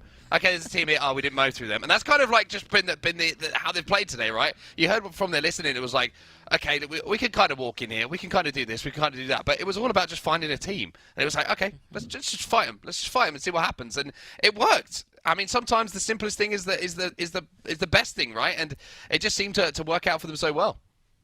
It did indeed. And I will also give some credit where credit is due, of course, with Furia. Furia is one of those teams that we saw consistently be in that top 5, making themselves known throughout our split, or excuse me, throughout these last 6 games. And they have been doing it with a rotationless comp on Stormpoint. So Gaskin, I mean, I feel like since we're going into the Stockholms of, we're going into this place, this time when the regions will come together and we will see so many different comps. Is it safe to say that this is something that teams who normally have been fielding those, the Wraiths, the Ashes, the Gibbies, the Valks, these pretty typical comps on these World's Edges and Stormpoints, is it something that they should consider doing, knowing full well that the team comps they're coming into don't look like much of the team comps that they've just been playing? Maybe there could be something up the sleeves of some of these teams, but it's an entirely different story when you get to LAN and suddenly those shots start to register a little bit more successfully. Those shots start to hit a little bit harder. Are you going to be as confident to take those risks, or are you going to play it a little bit safe? These guys haven't played on LAN for 3 years, some of them. Actually, some of them have probably never played this game on LAN, so it's going to be a very difficult time to experiment. So we might see a lot of teams play a little bit closer to the hearts when it comes to what they're comfortable with, but either way, it's going to be blooming exciting. It will indeed. I cannot wait to actually hear the team comms in the room. That'll be fun. Let's just talk about that for a minute. But more importantly, let's find out the math questions. Kids, stay in school. Math is important because right now our leaderboards are going to show us how this story will end for some. Okay, onset. We knew Team Liquid came in here with guns blazing at that very crucial second spot. Yeah, crucial for them just to stay in the Pro League for the next split, and that might have been enough for them to do so. Furia jumping up at one place with their last game performance, and Esports Arena as well, jumping up as well. Just want to say that. 9 spots. Doubters, where are you? Doubters, where are you? I can't hear you at the back there. Predictions, guys and girls. What are we saying? Oh. Come on, man. You got to give me 1 week, Kate. Gaskin is going to be insufferable, but yes, GG, well done. Thank you. He's done it again. We've all predicted a team that's done average at best, and he's still taking what he can as he gets a 2-point lead. That's onset written all over, but, I guess we were all red-faced because none of us picked the likes of Team Liquid, or the G-Force was the biggest surprise, right? But when we look lower down in the table, G2 down in 15th. I mean, they had the chance to win this split when it came to Pro League, but they've thrown that away, and Esports Arena will quite gladly take that extra prize money. Oh, yes, the extra prize money. You're absolutely right. And it's something sometimes we forget that just by going through this split and finding yourself towards the top of our leaderboard, you find yourself in the money. Well done. GG's to them for sure, to be honest. The reality here on set is that there are so many of our teams that have worked so hard to get where they are, and quite frankly, all of them still have another option. They still have another way. Even those that have been pushed into relegation, which we'll see in not too long here, even those teams have a way to find themselves back. And quite frankly, some of these teams we've seen succeed in these very scary lobbies. So we'll see how it goes. Yeah, I mean, there's always something to play for, right, in the Apex Legends Global Series. There's always a stage to step up to, whether you're coming through the challenges and then you make it into Pro League, that's step 1, then it's staying there, then it's maybe making a push to top 10, then it's maybe winning a LAN. Who knows? It's all of these things that give you that progression. There's always something to play for, as I say, for the teams. And unfortunately, if maybe you've got relegated this time, you find yourself a new team, you come back stronger next time. Absolutely. What a great story that would be for us as casters, analysts, and hosts to tell. Speaking of stories to tell, I know this lobby we were looking at on our main stream has been excitedly looking for the second stream leaderboard, and here we have it. Okay. Wow, whoa! Blimey. Scry. Scry indeed. And I will also say, you know what, just a real quick GG's to Space Station. We talked about the math ahead of time, as we understood that there basically had to just go zeros, the entire time, but very clearly Gaskin, Space Station going to the playoffs. And I'm thinking, just judging from what I'm seeing, Scry and CLG take the final 2 spots after Liquid and SSG. That's my guess. Complexity drop out. Sentinels don't do enough. RCO also don't quite do enough. But that's my prediction. It's just from some very quick math from what I'm seeing there on my screen. But this lobby was so close, by the way. We had 6 teams all fighting to try and get what was essentially 2 more places in playoffs after what we saw Team Liquid do in the other side. And it was so tight every single game, and Scry jumping 4 spots in the last to get 69 points. That's incredible. Absolutely. And Onset, as we take a look here, you know, you don't want to beat a dead horse, but I will say that all of us know how great Complexity has been. We know the success that they have had, and we had much higher expectations for them. But the truth is, they're going to come back swinging. Of this, I am sure. Hey, I've just seen a couple of tweets on the timeline again from Monsoon. He started off the day saying, hey, if it's meant to be, it's meant to be, and we'll be at LAN.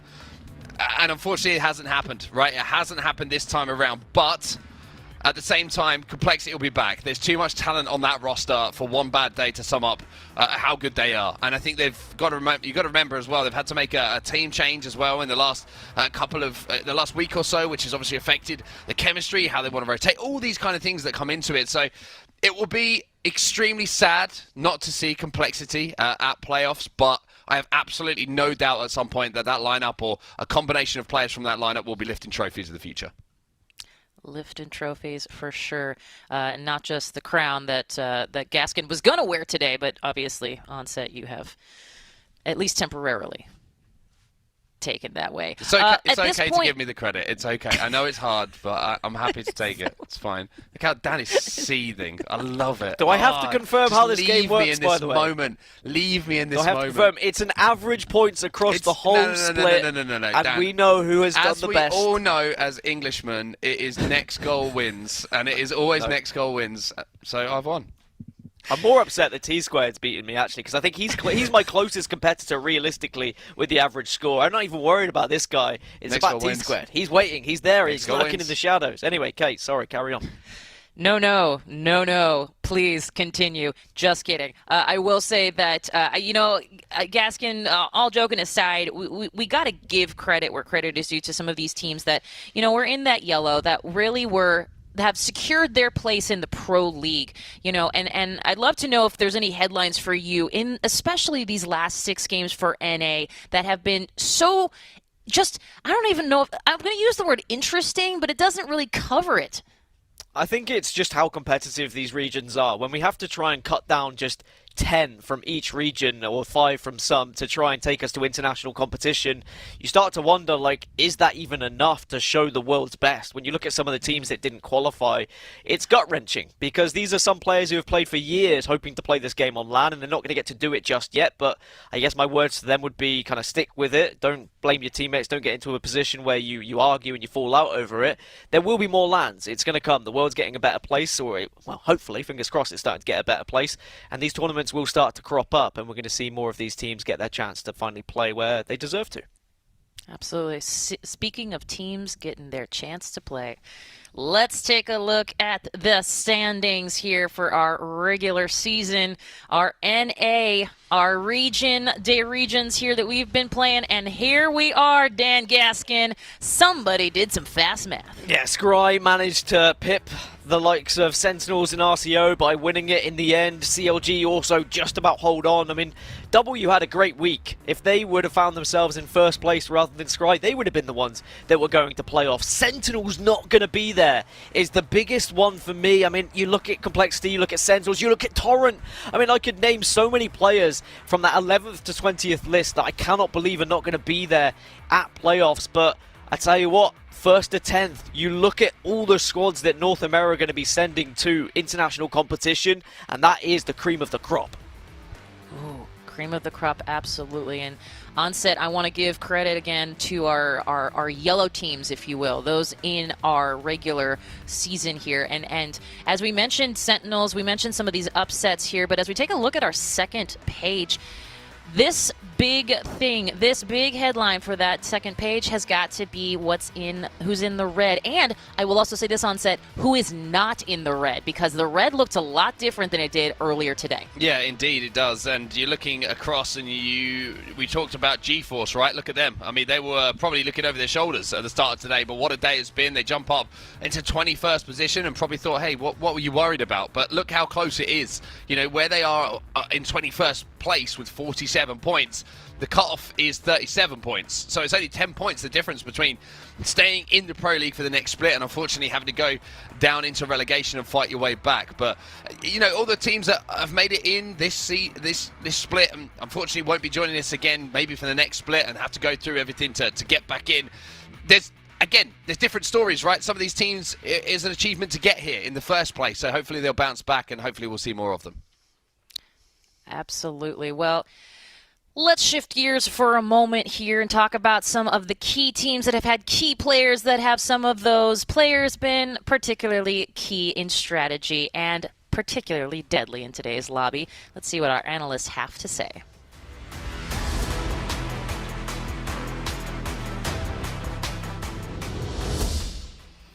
Dano the Mano, who were you looking at today and thinking, yeah, that's the one? I've been wanting to say this all day, and it's going to be a player from GeForce! It's going to be James Fearless, because, wow, that was such an amazing performance from them today. GeForce were tearing through the entire lobby, and James was leading the charge, hitting shots like he was on something different today. I don't know what he had for breakfast, but I definitely want a taste of it. Honestly, like some of the individual talent we saw and also the in-game communication that we heard from this squad, they are definitely going to be a team that we need to watch out for when we look at future competition. Okay, they won't be at playoffs, but they demonstrated something today. They can hang with the biggest and best teams in one of the toughest lobbies that you might be able to put together in North America, and James Fearless, you know, he was at the forefront of that. So I think because of that, GeForce, they have to be up there, and James, I mean, hats off to you. You had a great day. Well done. Fearless indeed. Onset, who do you got? Good pick, Dan. I like the pick. But we have to go with Nocturnal. I think it's only right that we highlight one of the players on Team Liquid, and the man was popping off. You heard it from the listen-ins. You heard numerous times that he was not missing a shot. Now, I have made that a little bit more family-friendly in comparison to what we did here in those listen-ins, but rightly so, right? The guys were getting hyped, and it was great to see Team Liquid finally kind of hit the levels we expected of them for so long. They've been so quiet as a roster, but the roster has shuffled, the roster has changed, and Gilderson has given them maybe just a little bit of belief, maybe just a little bit of confidence that has flowed into Nocturnal now, and he is just leading the way. It was wingman shots, it was Kraber shots, it was just consistently pop-off moments coming in from Nocturnal, and when you have one of those games where you start hitting wingman shots and you start winning end games, it flows through you, it flows through the team, and I think the Team Liquid deserved to be top of the pile, and I think the Nocturnal was the reason for that. Well, let's take a look how Nocturnal and Fearless did in our kill leaderboards. I suspect we know who's at the top. Gaskin, GG's to you. Yeah, notice how earlier when Mark was like, oh, look who I picked, where are they in the leaderboards? Well, James Fearless, 22 kills, but, you know, Nocturnal second as well. Both of them were outstanding today. I think they are deserved to be the two we focus after how they performed, but you could say the same about their teammates as well, and there were plenty other people we could have been focusing, but a very impressive day from both of these two players that we've looked at. 22 kills and 13 kills, that is not easy to do in a lobby like that. And yeah, no kidding. That is, and I will say GG's to all the way down at number 20, Zach Mazer, and Alberelli at 15 here on set, even though obviously Skittle Cakes coming in for your ESA pick at number 12. Yeah, I mean, Skittle Cakes is always going to be here. I mean, you got to guarantee it. Just throw Skittle Cakes at that page and he will stick at any point, because the man is just he's a special talent for sure. But I think that both our picks kind of reflected in the kills leaderboard. I think that James Fearless certainly was leading the way. He had one of those days where he just wasn't missing. And then Nocturnal had one of those days where he just couldn't stop clutching. So both players deserve a lot of recognition. They do indeed. Well, both these players are, in a word, monsters themselves. And I can't wait to see what they do on the road to our next split, playoffs, and maybe even the championship.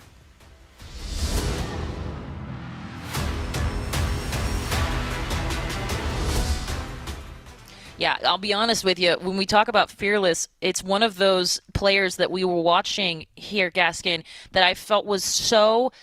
I feel like they didn't stand still. They were just constantly moving and constantly getting that forward momentum in a way that I have not seen for quite some time. Oh, they had...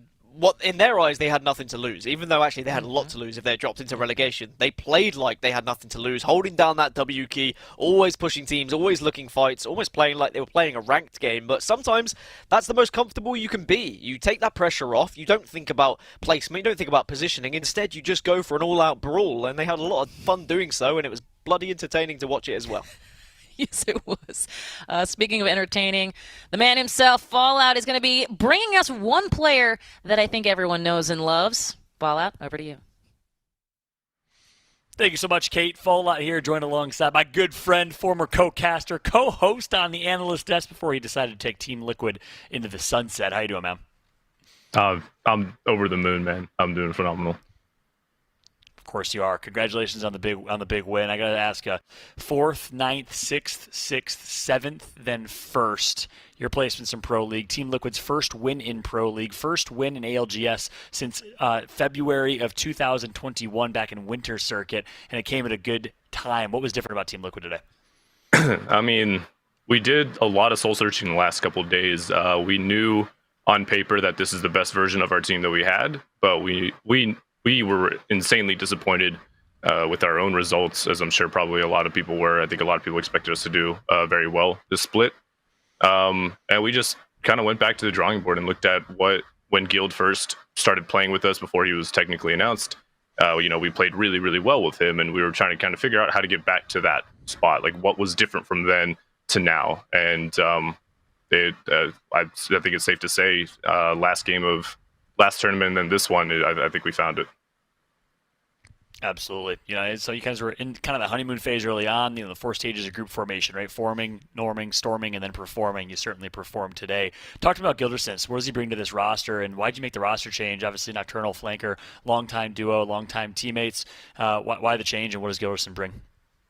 We all absolutely love Flanker. Was a great friend to all of us, but we realized we were just kind of way too complacent with what was going on. We wanted to be the team that everybody feared, and in order to do that, we want to be the team that everyone talks about, that that people are picking for their favorites to win. And in order to do that, we needed everybody to be hungry for the success that we wanted. And we found that with Gildersons, and we played literally once with him in that one tournament, that like APAC tournament that was with like a mix of like NA and Asian teams, and instantly knew that it was just kind of meant to be. What? I do remember that tournament. That's crazy. And he brings the fire, obviously an up and coming talent, controller player, brings some diversity to your team. That's for sure. You talked about soul searching earlier. I want to ask you, what specifically, what'd you find in that soul searching? Was it a difference in team composition? We saw you running Loba on Storm Point. Talk to me about kind of what was the result of that soul searching, and tactically, specifically, what was different? Yeah, I mean, our Storm Point game, when Storm Point was first announced, I think most people would agree we shot out to be, and we were like instantly probably the best Storm Point team, I would say. But that started to crumble as just teams started to kind of figure out how to play around us, how to just play Storm Point in general. That meta changing almost every single day. Strategically, we just, for World's Edge, started to be our weaker game, and strategically we just, we still think Caustic is a really good legend to run on World's Edge, but we don't run him because I kind of started to realize that we're just not comfortable on it. So the reason we go, like, for example, Wraith Valk Jibby is I just want my team to play at their utmost, like, best and their most confident. And that's the biggest thing that we found that we were lacking over the last couple of days. Mainly, hate to put him on the spot, mainly Nocturnal, the IGL, the man who's calling everything. I realized he just didn't have that same confidence that he had since Guild first joined. And that's the kind of, like, we were talking about over the last couple of days as a team, like, how do we make that? How do we help you, like, enable that to feel confident in every single call you do, never second guessing yourself? And I think it's safe to say he absolutely showed tonight, and he found that in himself. And I could not be more proud of him, man. He's playing some of the best Apex I've ever seen him play. It's actually a perfect segue because my next question was about Nocturnal. I've always said on broadcast, in my opinion, Nocturnal is the most underrated player and is arguably a top 5 player in North America. Would you agree? Absolutely. I have so much faith in his IGLing. I definitely think he has the potential to be the best IGL or one of it, like top 3, top 5 IGL in NA. But I always knew there was that like one little piece of him missing, and I think we finally like found that, and we just need to make sure we can kind of like harness it and definitely keep it going into Sweden, because confidence was his biggest was the biggest thing that he was missing in his calls, and it seems like he's starting to find his groove again. Love to hear that. It's a good time to start finding your groove right before the biggest LAN we've had since Poland, arguably even bigger. Speaking of Sweden, last question, prep for Sweden. What's the preparation going to be like? What's the day in the life of Team Liquid, you as a coach, and how are you going to prepare? And then ultimately, you're playing against other regions. What are some other regions you're really maybe nervous about, or who are some regions or players that you're looking out for? Is NA still on top? It's scary, man. I mean, it's going to be the first time, like, yeah, a lot of us have LAN experience, but I feel like it almost doesn't even matter at this point. It's been almost 3 years. We're going into 2 maps, an insane, like the most diverse meta. Back then in Poland, the meta for every region was basically Wraith Path Watson. There was no diversity there. Now every single region is playing something different. I feel like every lobby is going to have its own little meta game, and you'll probably see a lot of like comp switching mid group stages until people figure it out. So it's going to be really scary. But day to day, I mean, we're just going to get to the books, study a lot of what the other teams are doing, rotations of the people in our groups, all that good stuff. And we'll be boot camping, I believe, a week in Netherlands. So that should be a good time. How about it? That's awesome. Stay away from Amsterdam and the streets, my friend. Yeah. Enjoy yourself, though, in the Netherlands, that's for sure, as you're prepping and boot camping. And honestly, I love to hear that the role of a coach has never been more important. There's film. There's a lot out there on different regions where you can go and study these teams, put together a playbook so everyone knows what to expect based on your group matchups, just about who works the hardest. Love to hear y'all are boot camping, and we'll be getting ready. And I'm excited for what Team Liquid can do in Sweden. Congratulations on qualifying for the playoffs, man. Thank you again, Paul. It was a pleasure talking. Always a pleasure, my man. Much love to my boy Hodsick, the entire Team Liquid crew. Congratulations on taking first place. That's going to be us at the desk. Next time we'll see Hodsick, we'll be behind the team and with the team in Sweden for the playoffs. Back to you, Kate. And thank you, Fallout. And of course, thank you, Hodsick, friend of the family here. My gosh, Onset, I know how excited you were to see Hodsick on the hot seat. Yeah, I mean, he's a great man. I'll never forget when the first time that I started casting in Apex Legends, and we got announced as being one of the talent for Poland. And immediately, first person to reach out to me without being asked was Hodsick. He's just like, anything you want to speak about, you want to know, just hit me up. And ever since, he's just been one of those people who you can always speak to about the game, how the game is evolving, his thoughts. And he's just a good all-round person, Hodsick, one of the good ones. And shout out to him and Team Liquid. Their success is deserved, and I'm super happy for him in the team. Absolutely here. And Gaskin, as we think about this next portion of the journey, is there anything that you want these teams to know? I mean, the truth is we have this big chapter that we have now turned the page on, and where we were in this group stage and everything was heavy. Now we look towards the future and go, okay, let's go. I'd say enjoy it. This is going to be an amazing moment for all the players that are going to get to compete on LAN, and there's going to be a lot of players who are going to be jealous. A lot of other esports, they're probably going to be jealous at this, because I think this is going to be a special one. So enjoy that moment, and for those who didn't make it, there will be a next time, and look, you'll enjoy it as well. I want to quickly say as well to all the teams who do go to Stockholm in Sweden, I've got some amazing coffee shops, bakeries, all of this stuff. Just let me know, hit me up, I will hook you up, and you will eat well, and you will be highly caffeinated for the entire time you're there. So just let me know, I've got you covered. And that's why you were in Stockholm this last week, right? That was just one of the doing reasons that you and Dan were there, was to scout for... Just eating pastries for a week. That's all I was doing. Excellent. Well, let's talk about those teams you are going to see having punched their ticket to the playoffs. These teams have made their way here, and we got to give credit, again, where it is due. As we said, we are the Apex Legends Global Series, and I can't be more excited for these regions to really showcase what they can do against each other on LAN. First up, we have APAC North, and of course, the thing that got me so excited here, Gaskin, they really showcased that Watson can do some interesting things in this team comp. Apex South, and of course, South America bringing it in with 5 each, 10 from APAC North here, Gaskin. Yeah, forget about pastries. I like the look of Team Burger. That's more what I'm thinking when we move over to Stockholm in Sweden. And then you look at EMEA and North America. Like, these are the 2 regions that we've been covering, we've been focusing on personally. But as we heard from Hodzic, you know, the other regions, they're bringing something different. There's going to be a lot to talk about with compositions. But congratulations to these 20 teams who are going to be going to Stockholm, who are going to be playing on LAN. I think that EMEA and North America are both putting their best foot forward. We are going to see some incredible competition, and I'm sure it's going to be some amazing memories for everyone involved. I love it. Memories. I can't wait. I will say also, it has come to that time when we have to do the talent predictions. You already know what this looks like, but just so we have it confirmed, there they are in the colored frames. On set, take your bow, my friend. Honestly, enjoy I didn't realize this ESA that they moment. had a version of my talent picture in color, because most of the time it has been in black and white for the entire season, but I closed out strong. I did go for what was the most obvious pick, but I felt like I did that most weeks and didn't get the results I was looking for. But yeah, I think the story today should not be about me for once. It should be about Liquid. It should be about all the teams and players who made it to Sweden, because it has been a tough split for numerous reasons, and all the teams and players have put everything into it, and everyone who's going completely deserves to be there, and I can't wait to watch it. It's going to be amazing. Truer words were never spoken. Well, it's about that time for me to say a huge thank you to our cast, to our crew. A huge thank you to our friends at Lenovo and Monster Energy for helping to support the ALGS Pro League.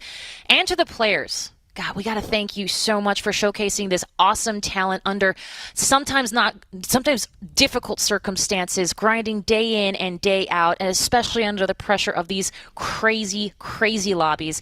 And to the fans, we say a huge thank you for joining us on this journey. It has been a rocky, fantastically bumpy one, and I'm so excited for what lies ahead. So for the last time from this dropship, we're going to say thanks for watching. Have a good night.